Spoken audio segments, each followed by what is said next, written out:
Welcome back to Nasdaq Trade Talks. I'm your host, Jill Malandrino, Global Markets Reporter at Nasdaq. We're coming to you live from the Quanto Data Conference in New York City. Joining me on set, we have Oliver Albers. He is the head of strategic partnerships with Nasdaq's Global Information Services. Great to have you back on the show with me. And amazing conference today. What brings Nasdaq to the Quanto Conference? So first of all, Jill, thanks for having me. You got it. It's always a pleasure. Nasdaq, we acquired Quanto in December. And we are just extremely excited about the opportunities that brings. Quanto has had a hugely successful platform, thousands of engaged users, and they are the well-known leader in alternative data. Anytime there's an article, reporters or anyone asking about alternative data, Tamara Carey and company are out there with cutting-edge ideas and insights in terms of what's happening in alternative data. And so it's great to have them a part of the Nasdaq family.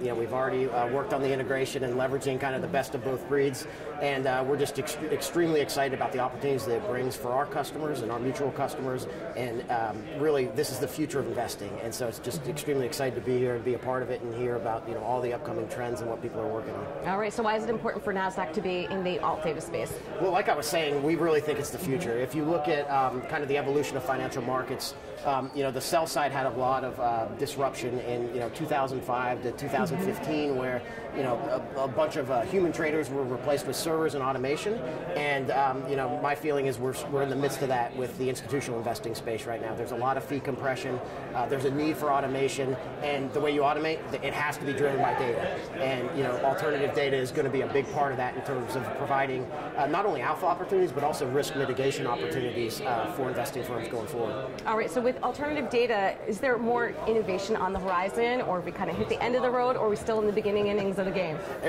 Yeah, inning one in my book. Yeah. It's still very early days. I think as it evolves, we'll see some data sets that are alternative today become mainstream and become just table stakes, so to speak. But then as new technologies evolve, such as the Internet of Things, as we get more data assets that become available via, for example, healthcare devices, Apple Watches, who knows, connected heart stents, pacemakers, different things can have all different types of, there are just new technologies evolving daily that will give us access to new data sets that will provide new and better insights. And so I think it's really endless, and it's all in terms of how technology evolves and right. What we can find that's Let's out there. Translate that into real-world experience. Give us a couple examples. Well, so obviously there's a lot out there around transaction data that is kind of well integrated in financial markets today, utilizing credit card or other transactions to understand how specific stores or industries are performing. But we see the use of satellite imagery in terms of identifying how low ships are sitting in the water to understand how full they are. There's obviously geolocation data with cell phones that understanding web traffic at certain stores, especially during holiday season. So those are the ones that we see today. We see a lot of new ones on the horizon that we'll be talking about in the coming months as we bring them to market. All right, amazing space to be. Thank you so much for joining us at QDC, and thank you for joining me throughout the day. I'm Jill Malandrino, Global Markets Reporter at Nasdaq.